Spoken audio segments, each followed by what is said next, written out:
And hello, everybody. Welcome. How are you guys doing? Welcome to Dr. G and the boss. And the bossy. And the boss. Assertive. Dr. G and the assertive. Thank you. See? Yeah. Thank you. Hey, you guys. Welcome to the Dr. G show. Thanks for having you guys on. This is episode 142. And it was advertised that we were talking about the methyl tetrahydrofolate reductase pathway.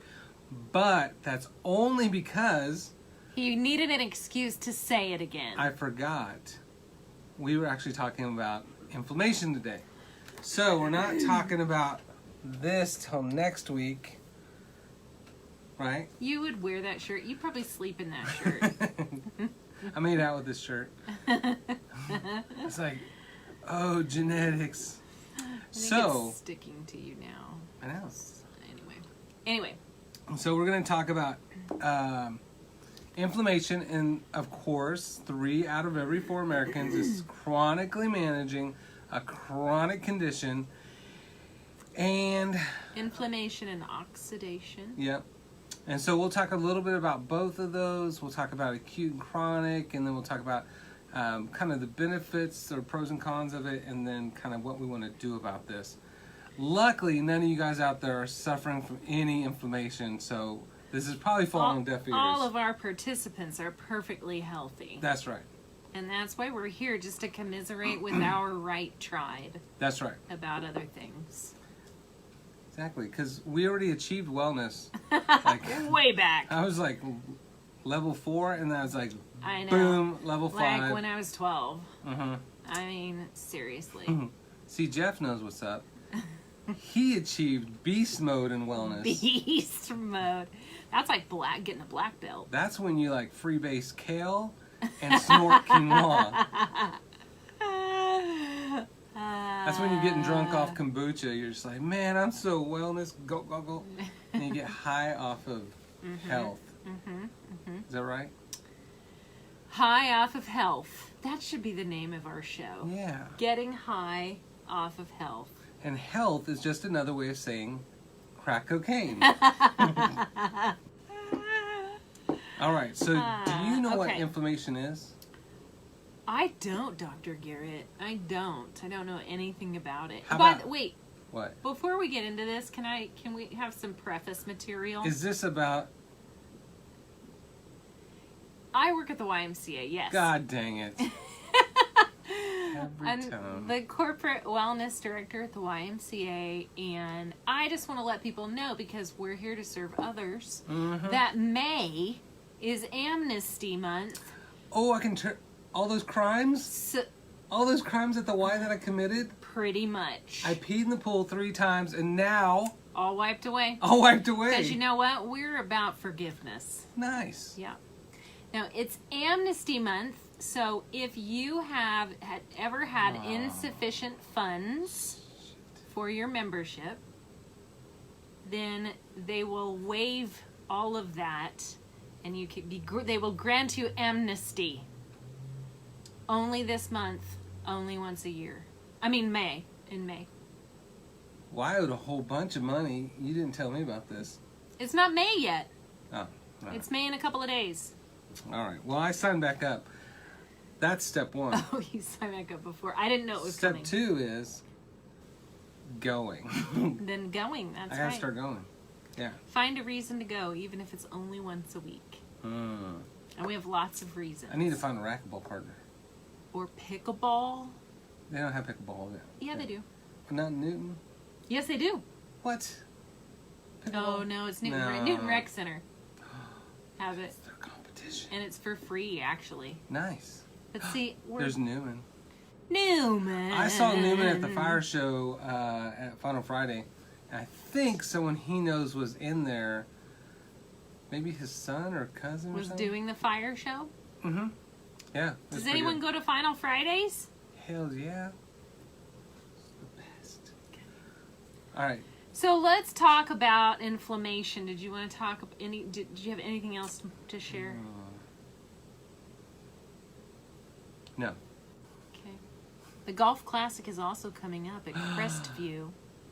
The Golf Classic. Yes, at Crestview.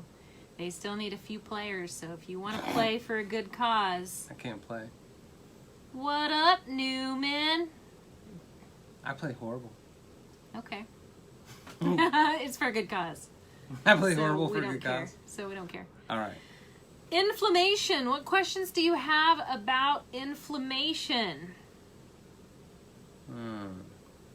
What is inflammation? So part of the reason we decided to do this talk, and I'm also doing this as one of our webinars for the why, Ooh. is that inflammation is kind of a buzzword that's been getting thrown around the past several years. Should be buzzkill. Okay. And a lot of people may not know what that means. Yeah. So like everybody has inflammation. Everybody. But most Americans have enough inflammation that's chronic that they're kind of suffering all the time. Needlessly suffering. Let's talk about why inflammation is initially necessary. Okay? Wait. Are you saying inflammation's good? What? Because that's not what my daddy said about inflammation. OMG, that's not what I saw in Dr. Oz. Although, Dr. Oz, I'm sorry if that's incorrect. He probably did say that there is necessary inflammation. Maybe. But a lot of people have the idea that all inflammation is bad. Would you say that's true? Yeah, and if you live in the South, it's kind of like all information is bad.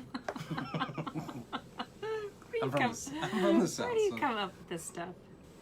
So it's an immune system response. Inflammation. Is it? It is, Dr. G. What is an immune system response to? Other immune stuff? He knows more than he's letting on. Please tell us. Tell us more, Mr. Science. No, I'm learning all about this right now. Oh.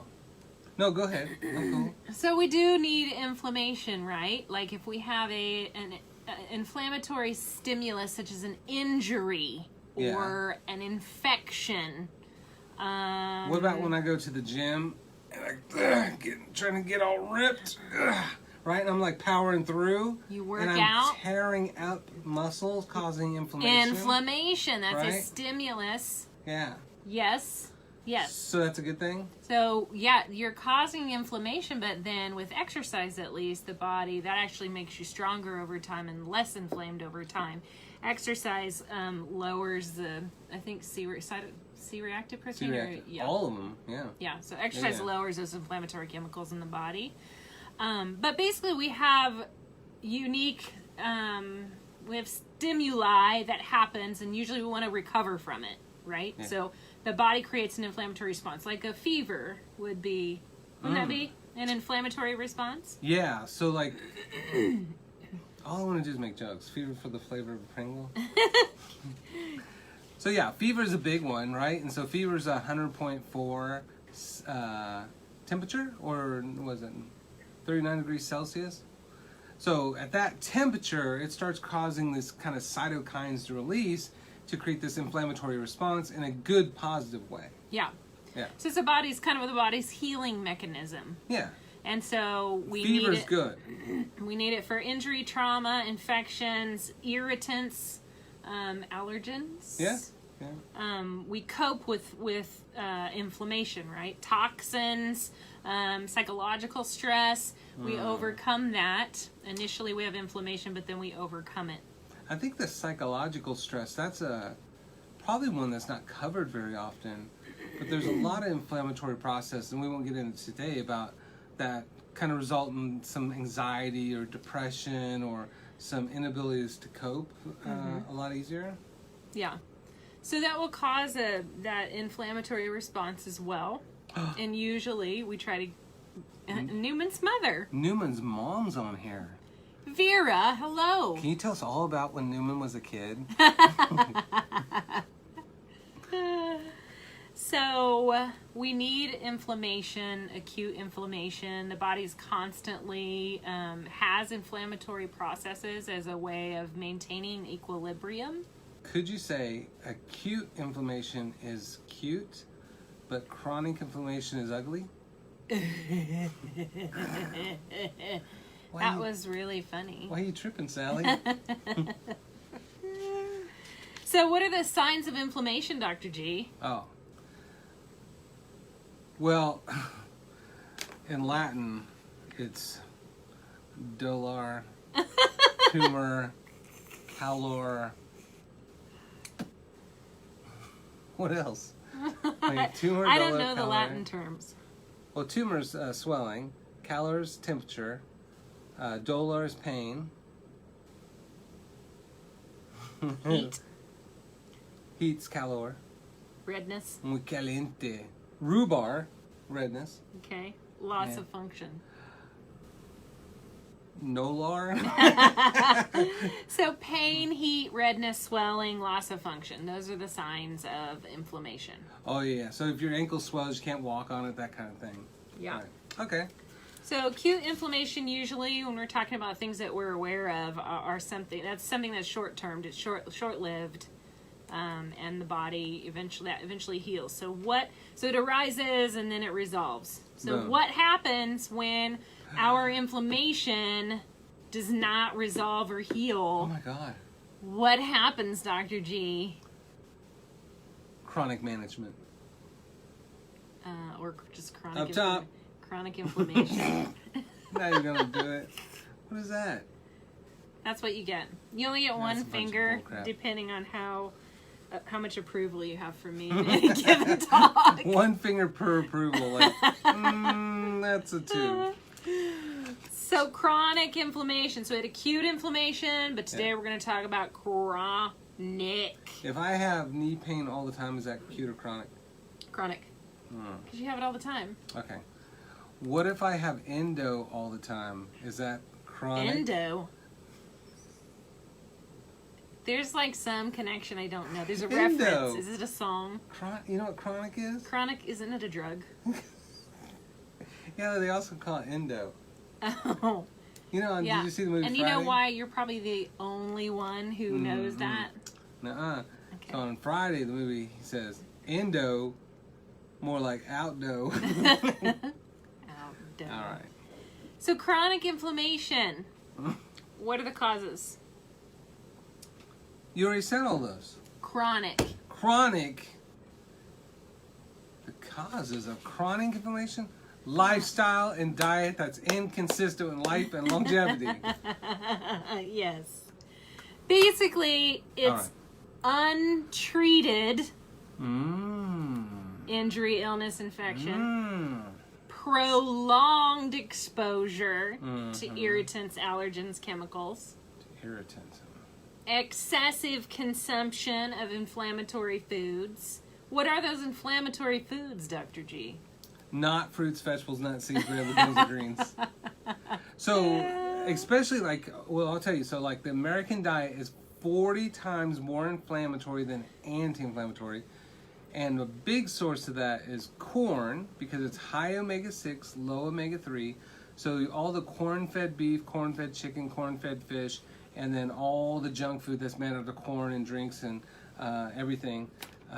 Basically, we just have this much inflammatory fatty acids compared to that much anti-inflammatory fatty acids. All right. So we don't eat right.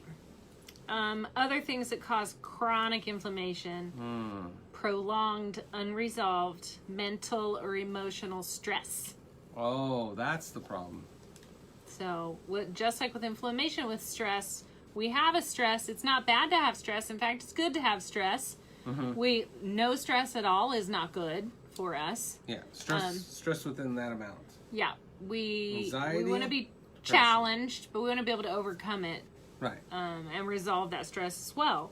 So when we have prolonged stress, this is also going to cause inflammation.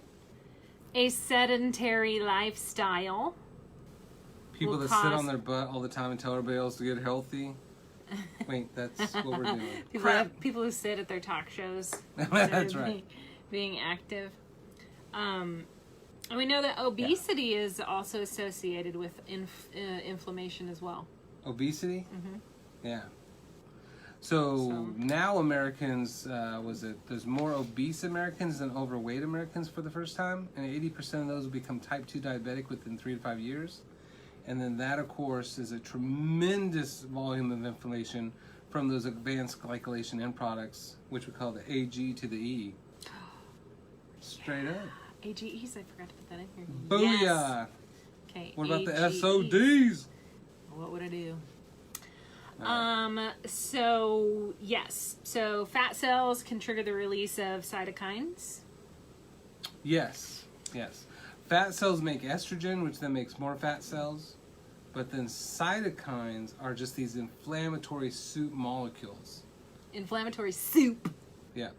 Also, substance P is in there for pain. Okay. But it triggers the release of that too.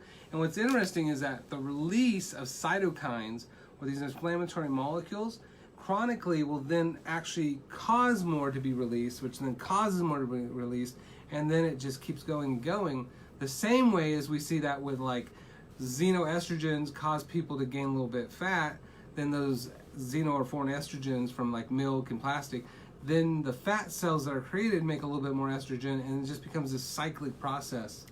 Yeah, so inflammation begets itself. Hey, there's Bree. Inflammation causes inflammation. Inflammation causes inflammation.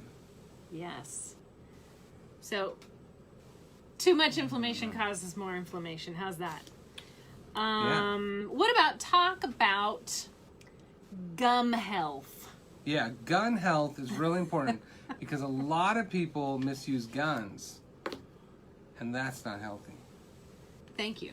Yeah, thank you for answering my You question. know what's funny is like gums, right? I have good gums, and gingiva, as I like to call it, on the street. Oh my God. So when I drink ouzo, you know, it's a Greek Stop. drink. You'll get there, don't worry. So with ouzo, it's got anise in there, not anus, but anise. And the Greeks just sit there and just kind of sip that while they watch the beautiful Hi, Linda. Adriatic Sea. Welcome, Christy. Right. Uh-huh.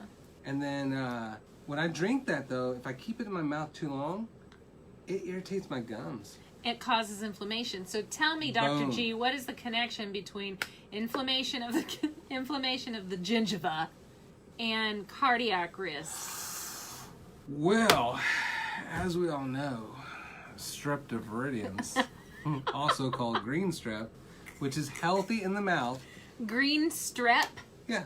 Okay. Strepviridian. Okay. So then the strepviridian, if you have a lot of gingivitis, as I like to call it on the street, which itis means inflammation, gingiva means gums, so inflammation of the gums. So let's stop. Can we stop for a second? Itis.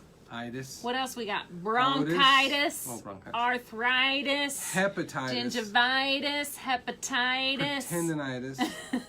Tendinitis. Did you say tendinitis? Yeah. Yeah, there's a bunch of itises. You know what's worse than tendinitis? 11itis.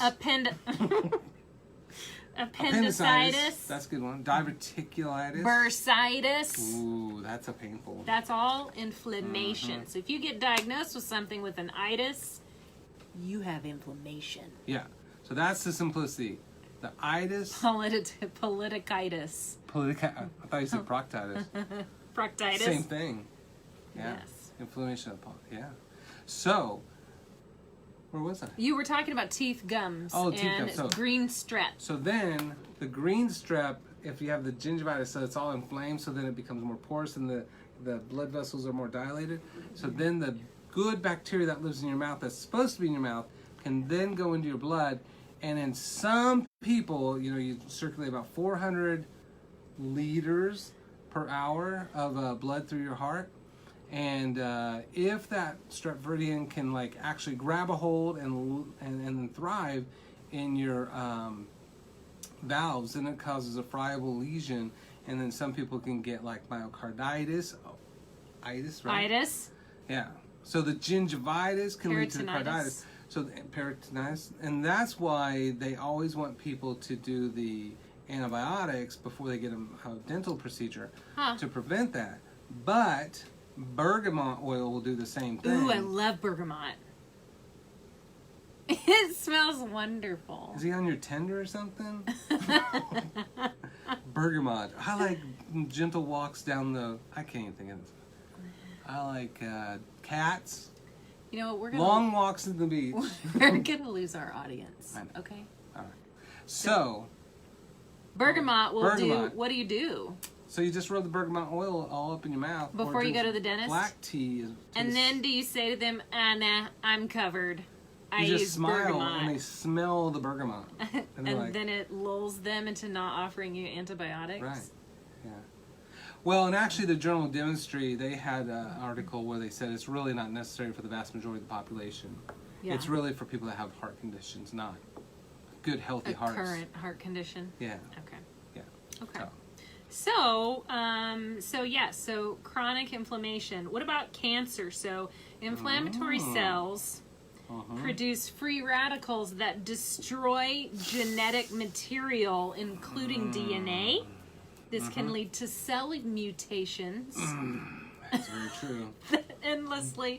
that endlessly grow and divide. That's right. So you have some chemical toxicity like benzenes that cause things like leukemia and lymphoma that we put in our food and drinks and cosmetics and supplements and lotions. And then you have the reactive oxidized species. So like you think about like green tea, white tea, yellow tea, black tea, oolong tea. Those are all the same plant, right? But green tea, yellow tea, and white tea are antioxidant rich. So that's like a green banana or yellow banana. Then the black is the fully oxidized green tea, and that's like a black gooey banana.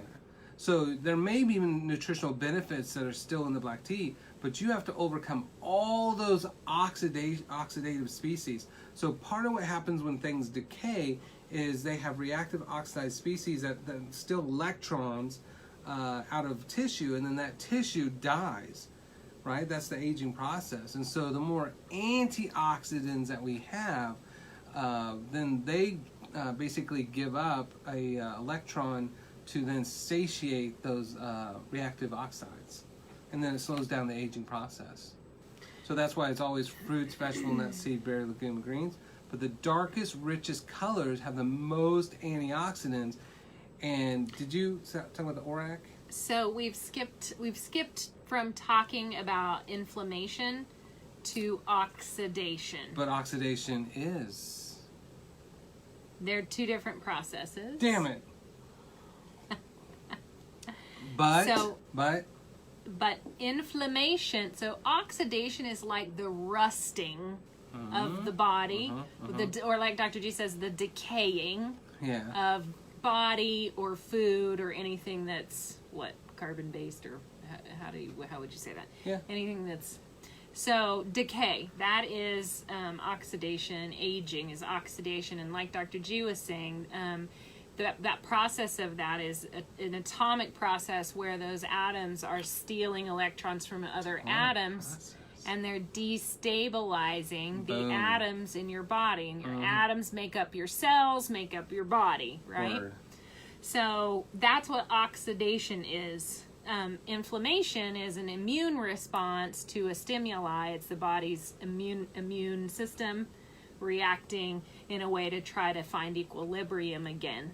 So what Dr. G is starting to talk about now is oxidation and how that plays a role. Whoa, wait a minute. What?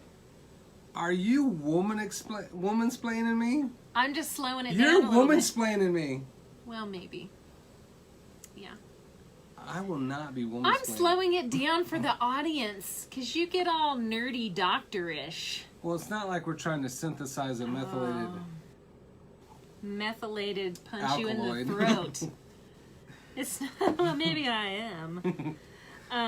So anyway, you woman-splain me.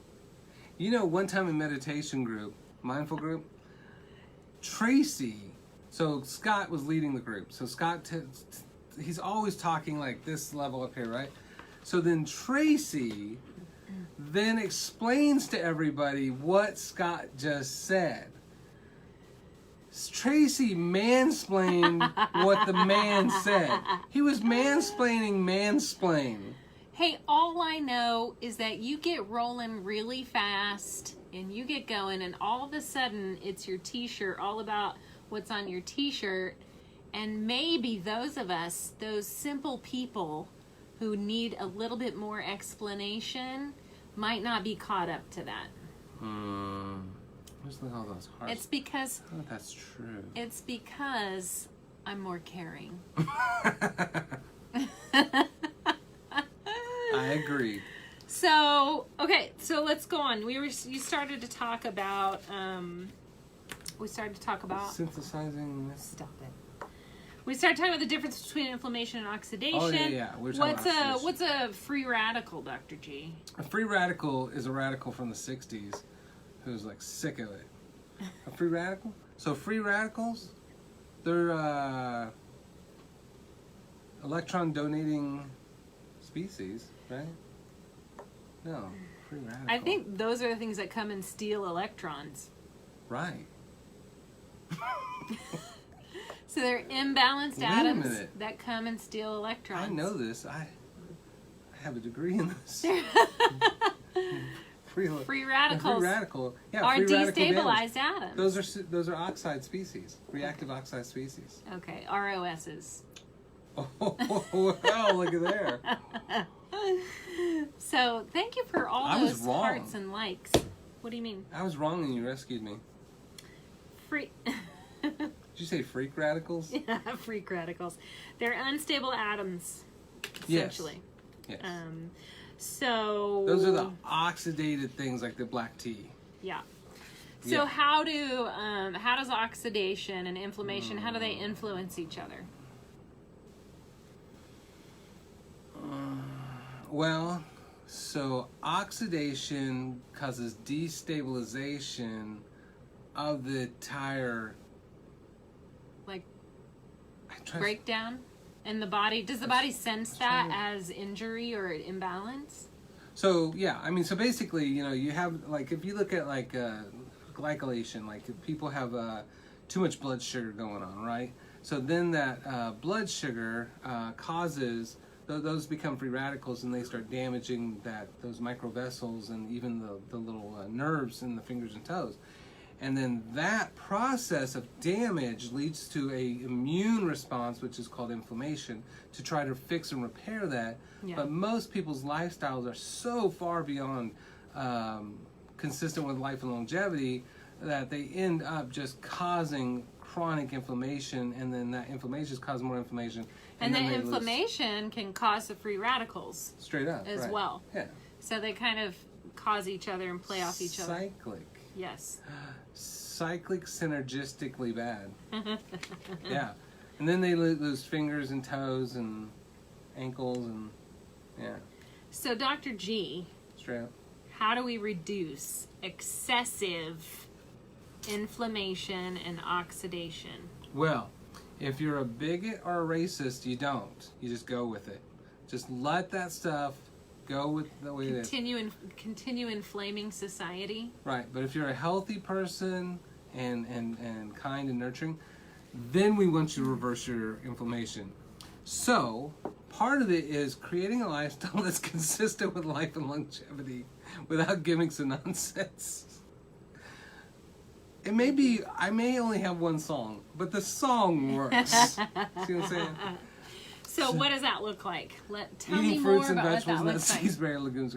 Well, so the first thing is, so it's always two parts, right? Two prongs. So the first thing is, like Hippocrates said, right? Never treat with the chemist pot that which you can treat by diet first.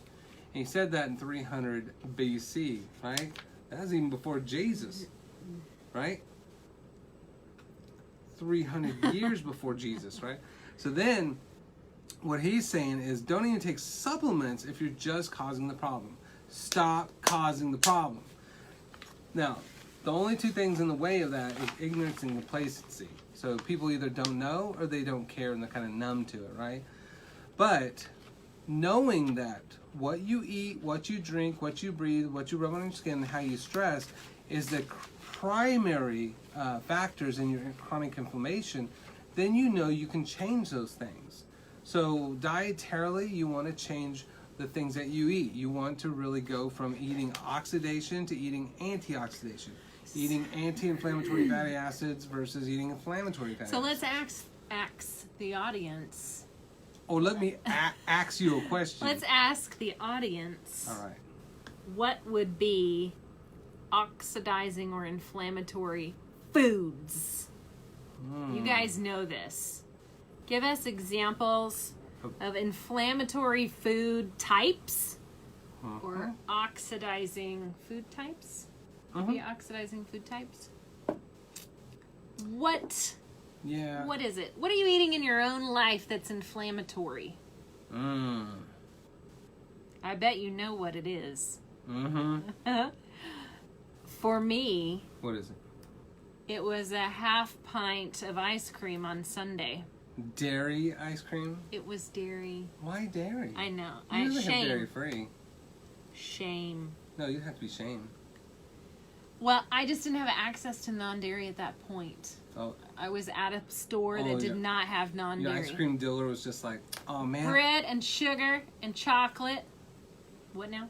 Your dairy dealer was like, oh my god, man, all I got is some dairy I ice was cream. jonesing. It's not justifiable. I was jonesing. I could have done without it. Is it okay to make mistakes?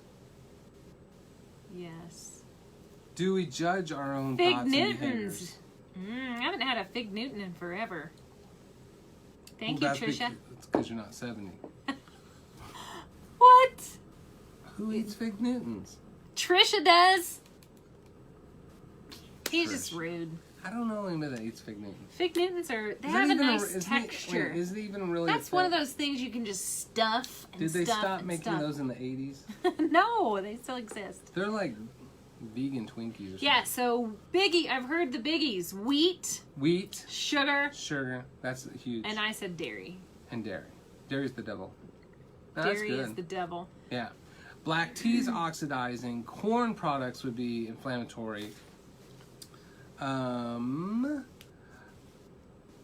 see. Are there other oxidizing too? I would think like processed foods, like Yeah, well, I was gonna say trans fats. trans fats. Those would be damaging too. Yeah. Yeah. Processed foods. Yes. Bagged and boxed items. Yes. Overly fried items. Overly fried. At high temps for a short period of time. So I agree, yeah.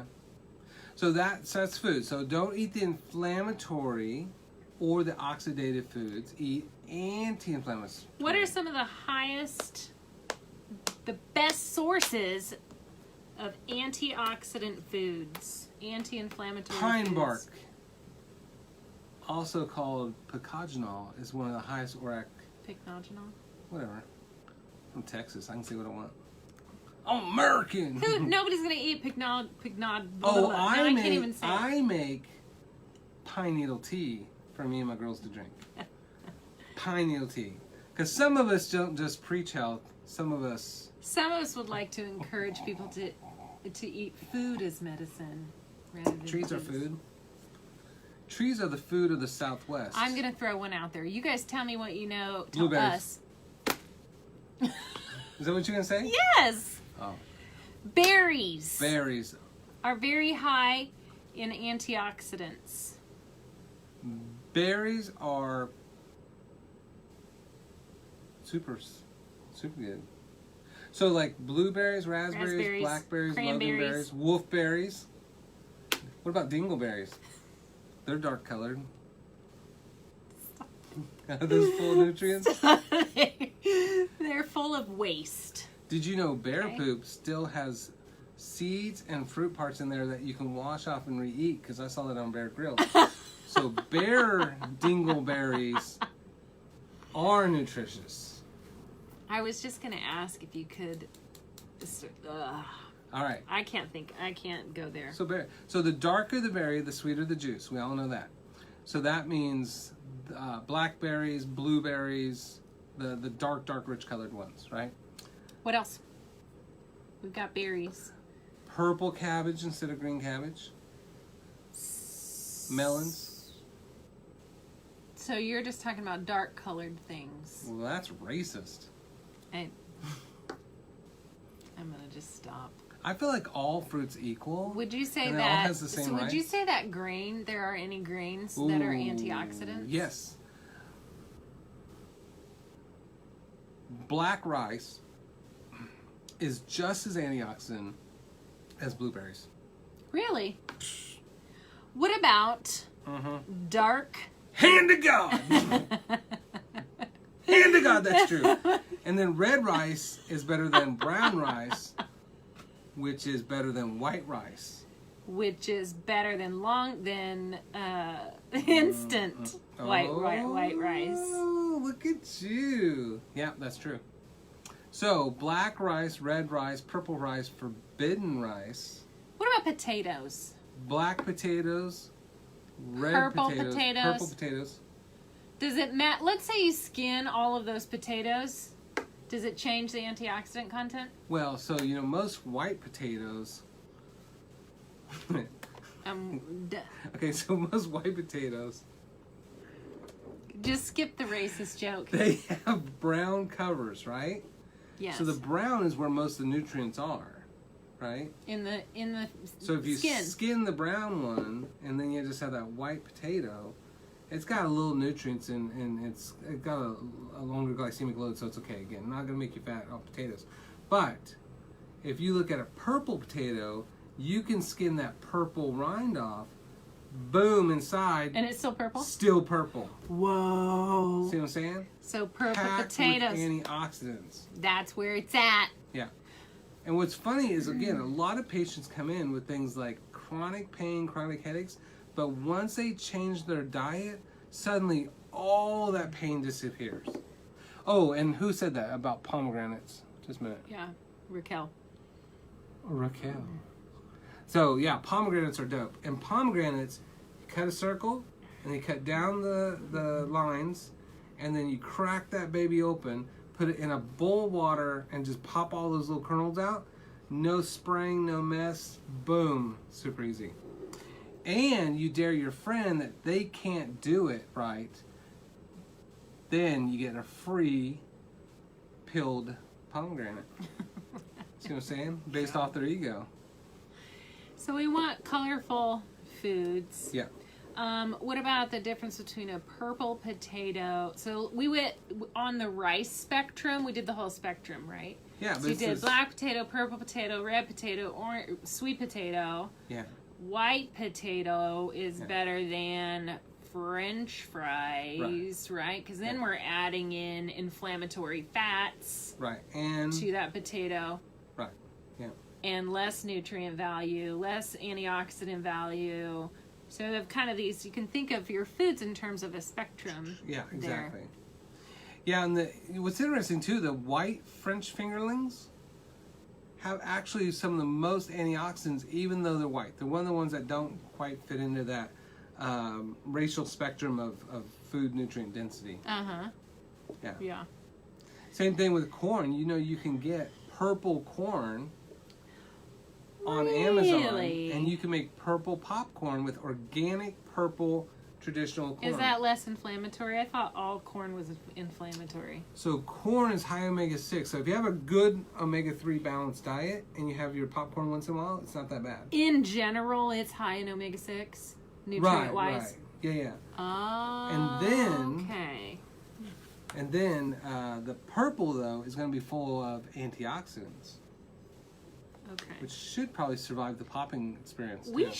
We should have purple popcorn on the show. I already did. It was called the Purple Popcorn Show. You weren't invited. It was Dr. That was back when he kicked me off. That's the when show. I called it Dr. Boss. Dr. Boss. The popcorn was actually, we called it Holly. Rude. So, one thing we have talked about is food, ingesting, and let's talk about the ORAC score right quick before we move on. Mm-hmm. What's ORAC stand for? Oxygen reactive absorbent species. Damn. Something like that. Well, ORAC is short for Oratian, and it's a language of the ORAC people. No, it absorbs. It's absorbent. Yeah. Something. Cashin. Catechin? I bet it's cashew. Basically, what antioxidant foods are doing is contributing electrons. Boom.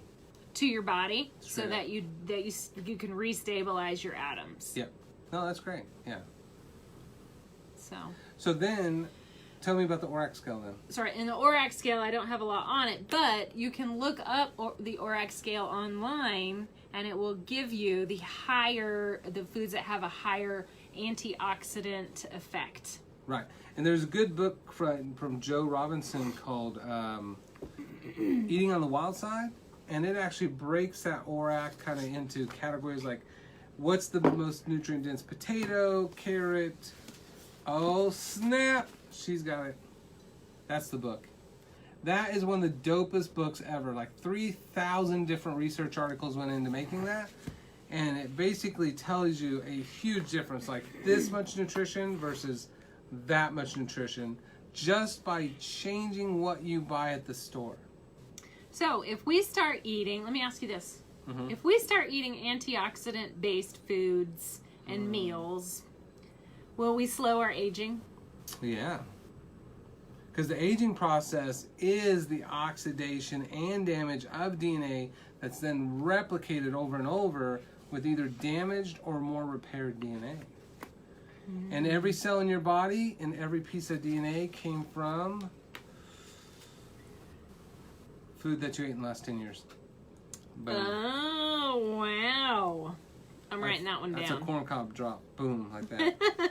So, whoever you are now, you are 100% of what you've eaten in the last 10 years. Which means whoever you want to be, you're going to be 100% of what you want to eat. So, that makes a huge difference, especially as we get older. So, you want to say for the next 10 years, okay, I want to be able to run halfway decent, get up off the floor without, using 3 objects in a deep breath, and I want to be able to play with the kids, and like I love the idea that I can outrun my children, right? Outrun them. Speaking of that, I took my nieces out to hike, and oh man, we got to about the hour mark out, and they were dying, and they were like, "Aunt Holly, you have too much energy." Nice. Good job. Do you tell them about ORAC about. scales and oxidation? At that point, we stopped for a lecture. Let Auntie Holly get out the projector. Let's put this against the cliff. I always hike with my projector just in case. Okay, no.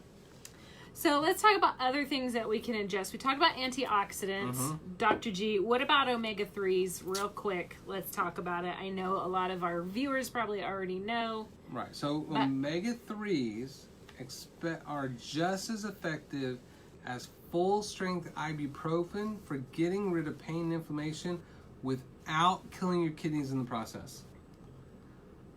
Okay. And not the cheap stuff, the full-strength ibuprofen, right? So, same thing with nuts and seeds and fish and fruits and vegetables. High omega-3 foods are chronically reversing the inflammatory process. And omega-3s by themselves, have 9 specific ways that they reverse cardiovascular disease, which is all inflammatory process. 9 separate ways. So we need omega-3s in the form of fish, specifically. It's in all food, like real food. Fruits, vegetables, nuts, seed, berry, legumes, greens. But if you want a higher omega-3 content. So probably if people are, overall just your diet, but it should be pretty balanced if you eat real stuff. But if you want to kind of add into that, then you have like EPA, DHA, and those are true omega-3s that are highly usable at that form. You have alpha-linoleic acid, which converts to EPA and DHA, but very slowly. That's like flax and chia seeds. So flax and chia are not the greatest source of anti-inflammation because they convert a little bit slower. Fish oils would be really good. And then, of course, if you're vegan, you can use algae oil. Yeah. So we need those omega-3s. We're really low on omega-3s. It's 1 to 40 for every 1 omega-3 We have 40 omega-6s, is that right? That's right. So It's cray-cray. we really need to balance that out. The ideal ratio is 1-to-1 for omega-3s to omega-6s. So think the Trinity. If you can't remember which is which and which you need, I struggled with that for a while. Think three, the Trinity. We need those omega-3s. What about AGEs? Did we already talk? Sorry, Trinity? Yeah, I think of Trinity. The Trinity Killer from Dexter? Yeah, that's exactly what I think of. No, just the word Trinity helps me.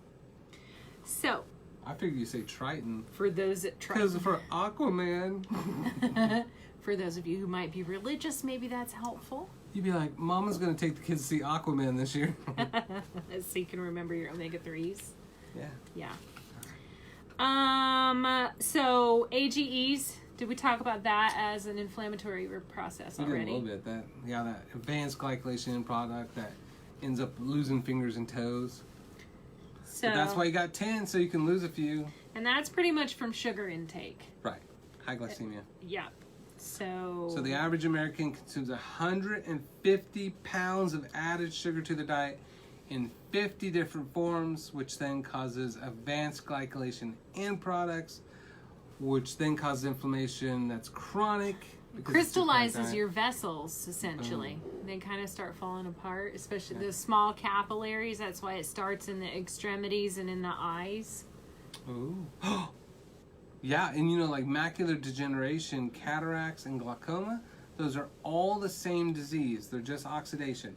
So where it happens in your eye, that's what we name it. So if it happens in the macula, it's macular degeneration. Happens in the cornea, we call it cataracts. It happens in the where else? Oh, in the Retina. Canal of Schlemm. Then we call it glaucoma. The good old canal of Schlemm. Schlemm. I should have known that. So you make fluid in the anterior chamber of the eye, and then it flows through the canals to the back. But if there's oxidation, that narrows, and then pressure builds up too much in the eye. And that's why I just take a needle sometimes to poke and let it squirt off the extra. It's called eye bleeding, So it gets the evil out. And then you can see It's eye-letting. angels. Eye-letting. Eye-letting, that's what it's called. Eye juice letting. So disgusting. And if you squirt it, if you do the top, now see, this is the heart. But if you pop it in the top, creates an arc, you can drink it, recycling, boom.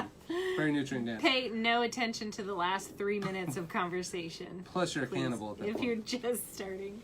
Because you're eating eyeballs. Just starting with this. If you So. kill or if you find a dead sheep, you can drink the liquid from the eyes as a source of nutrition. I learned that on Man vs. Wild. That's gross. Really gross. You're going to die in the woods next to a dead goat. That's fine. So, in terms of what we ingest, we've talked about antioxidant foods. We've talked about omega-3s. Chemicals. We've talked about What about chemicals? So we stuff we haven't, rub on our skin? we haven't gotten to that yet. Okay. So that would be more damaging than DNA stuff. That's coal tar and stuff. Yeah, well, we talked a lot about that in our previous shows. But we want to reduce sugar. There is no reason, literally, the body does not need additional refined sugar to survive. We don't need it. Additional refined sugar. There's no reason. That is the most unapologetic, un-American thing you've ever said in your life. How are these companies going to make profit if they're not loading up with sugar that's more addicting than crack cocaine? Huh? Yeah. Tell me that. You want my stock price to go down? Sorry to burst your bubble, but we don't need it. Yeah. And we only need about 500 milligrams of salt. Boom. Did you know that? How much is that in your hand? People Is it a typically handful? eat over 3,200 milligrams per day. We Damn. really only need about 500. Damn. I wonder how salt contributes to inflammation. Salt is... Well, salt, so if you don't overdrink water, then you have too much salt in your blood, right? So if you have a bunch of diuretics, then people don't have extra fluid to give. So then the body says, well, we got to get this salt out. So it pulls it into tissue, and then that tissue then pulls water with salt. So then you end up with edema. Bloating. Yeah, and bloating. Okay. And Lord knows we don't need any extra bloat. Uh-uh. That's all I'm saying. What about things we can absorb? Well, that's through mostly the like skin. yeah, coal tar derivatives like. I was thinking of positive benzene. things like Epsom salts. Ooh, positive things. Yeah, things that would be anti-inflammatory that we can absorb through our skin. Frankincense oil. Ooh. Frankincense oil is a 5 LOX, 5 lipid oxidase, and a cyclooxygenase 2 or COX-2, not really inhibitor but modulator. So it blocks pain and inflammation the same as a Mobic or Celebrex without killing your heart. And it blocks the 5 LOX or manages that process through the second or third doorway without, just like steroids would, without causing joint destruction and obesity. So frankincense oil that you rub under your skin, if your shoulder hurts or your elbow, you can rub it directly on there. And your skin's fat, it's fat, it goes directly into there, and it'll knock out that pain and inflammation. Will it immediately knock it out, or do you have to put it on there for a while? It just depends. I mean, you might need more, but yeah. And people can take boswellia. So boswellia is is one of the main active ingredients for pain relief. That's in frankincense, and so you can take that orally, but it has to go everywhere and also be therapeutic range where you have the pain or the chronic inflammation. Whereas frankincense goes directly into the bloodstream. Well, directly through that tissue to that area. Okay. Yeah. Okay. Yeah. So frankincense, Amanda, if that's your question, as an what does? anti-inflammatory you can put on your skin. Yeah, and boswellia is really good. It's safe. Usually, you got to make sure this could, like, you want between 35 and 65 boswellic acids, and you can get up to 80, which is super dope. But you gotta get online. What about Epsom salts? Yeah, what do you think about Epsom salt? It's magnesium, absorbs into your bloodstream and helps. But it's for like joints and muscles. For soreness? Yeah. Okay. Good for like cycles and stuff. Or after hard workouts maybe. But the question is, why do you need the magnesium? Because magnesium comes from greens, so if you don't eat enough greens, then you gotta then take a bath in the thing that's in the middle of the tetrahydral molecules, and then that's Epsom salt. So eat your magnesium if possible. So it's like you're bathing. But what if you're eating magnesium and then you just really worked out hard, super hard? Oh. You might still need your Epsom salts. I know, because a lot of times cheetahs, when they run 80 miles an hour and they catch that antelope. Do you know why? Cheetahs, it doesn't bother them as much? Why? Because they're exercising regularly. That's right. That's why, not because they've eaten enough magnesium. You know they eat plants too, right? That's where they get the magnesium. So you don't hear this, right? But I watched when I was even a kid. Lions eat grass, ducks eat grass, cats and dogs eat grass. Everything eats plants too. The other day I saw a video of a wolf, no, it was coyote, in an apple tree eating apples. Still, though, we need a combined approach to our health. Right. It's not all about just nutrition. You know what they call a coyote that is a vegetarian, right? He who that cannot hunt. Oh. He's like, I get super tired chasing those bunny rabbits. That was hilarious. I'm just going to go in this tree and just eat apples. That was so hilarious. I can't stop laughing on the inside.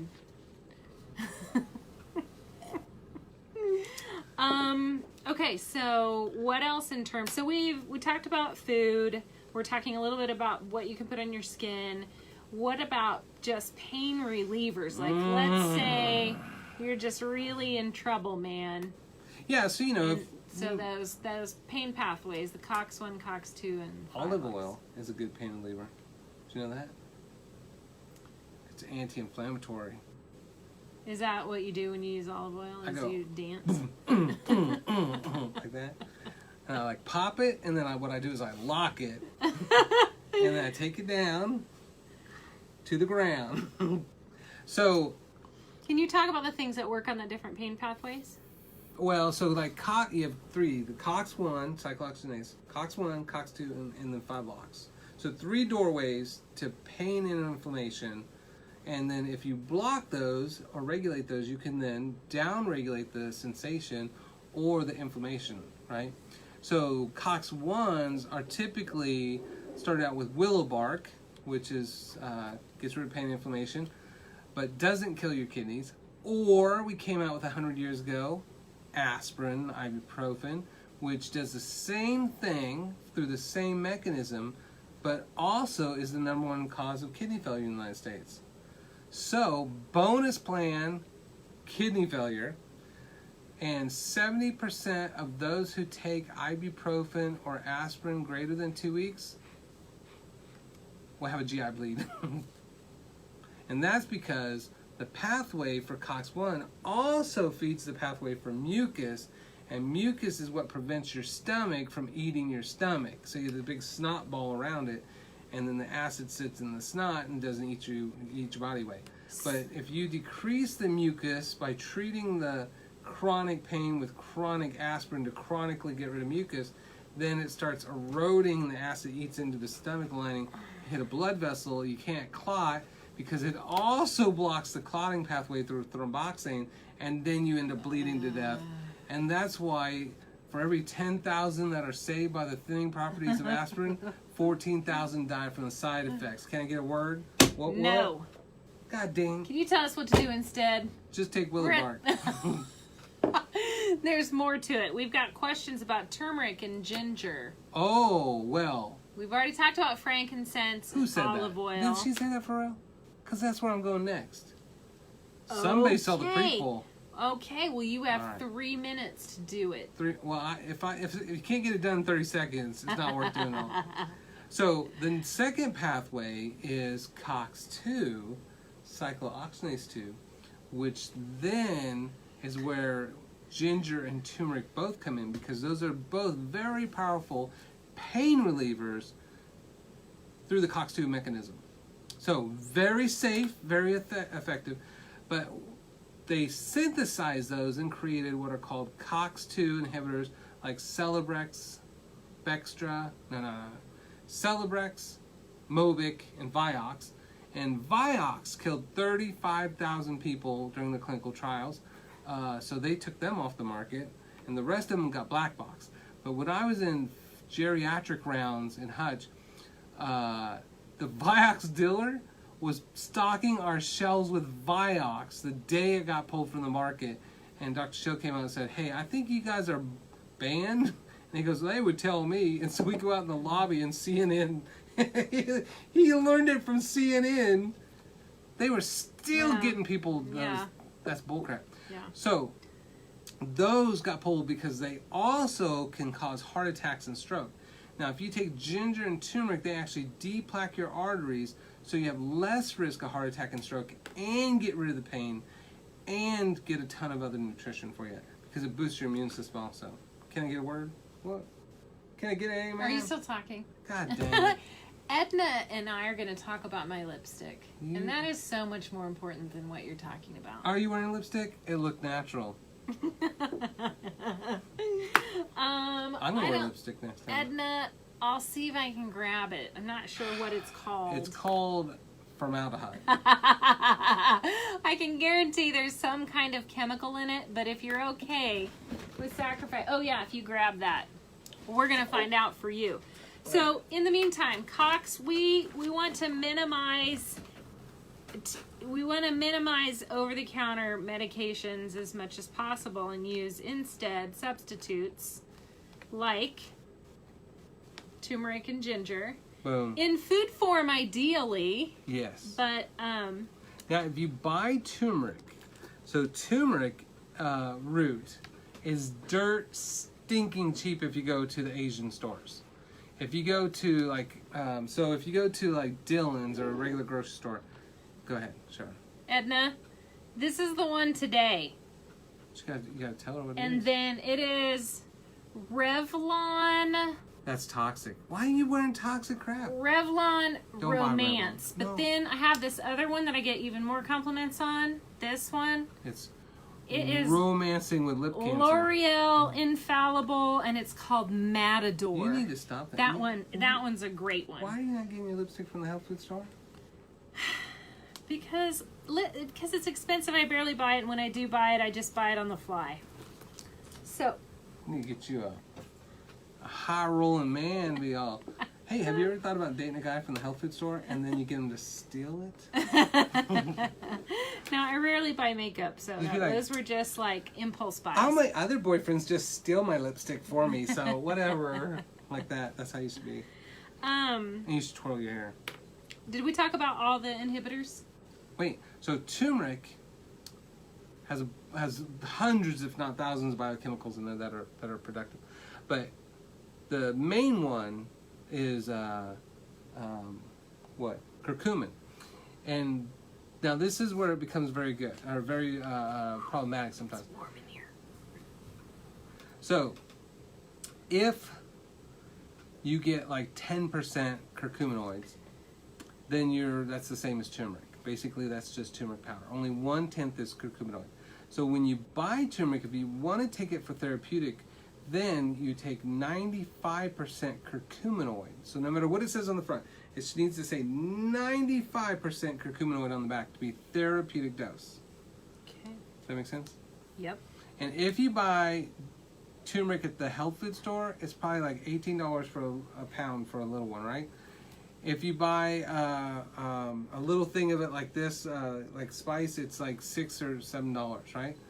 If you go to the Asian store, you can get a brick, right? Like almost like a kilo of turmeric for like $1.75. And then what I do is I start cutting that with other stuff and then repackaging and selling it to my friends for profit. I have a question. And guess how much a big thing, like a whole package, like 2 handfuls of turmeric roots are at the Asian store? 25 cents. $3 and something. $3. I have a question. All right. If you eat turmeric fresh and whole, do you have to, that's what I was going to say, Edna, do you have to put it with olive oil and black pepper for absorption? No. So, Amanda? Is that Amanda Brewer? Mm-hmm. Yeah. So, yeah, 95% curcuminoid. That's right. So, a lot of times you see everybody does this thing in clinical nutrition where they're like, you should do turmeric. And then it's like, well, you know that turmeric, it's not the right thing. What you need to do is you need to add pepper. And then it'll be like, well, you know that doesn't work as well as if you add pepper and oil. Well, guess what works by itself? Making Indian food? Just freaking turmeric, right? So people aren't getting sick because they aren't taking enough turmeric with the pepper and the oil, right? This is bullcrap. Yeah. But, that being said, yes, adding pepper to your spices, Piper Niger, which is black pepper, racism. So that actually dilates your blood vessels to absorb more of those nutrients in there. So really you could take black pepper with anything to absorb it better. That's right. Even white pepper. Then you absorb the white pepper better than you would by itself because of the black pepper. Or you could just eat Indian food like Gina and I. Boom. And have it all wrapped up in one big, It's all there. gigantic, delicious meal. Curry is super pain relief. Chronic All those spices. pain reliever. Yeah. Spices, you Turmeric, can't go ginger, wrong. garlic, all that. So,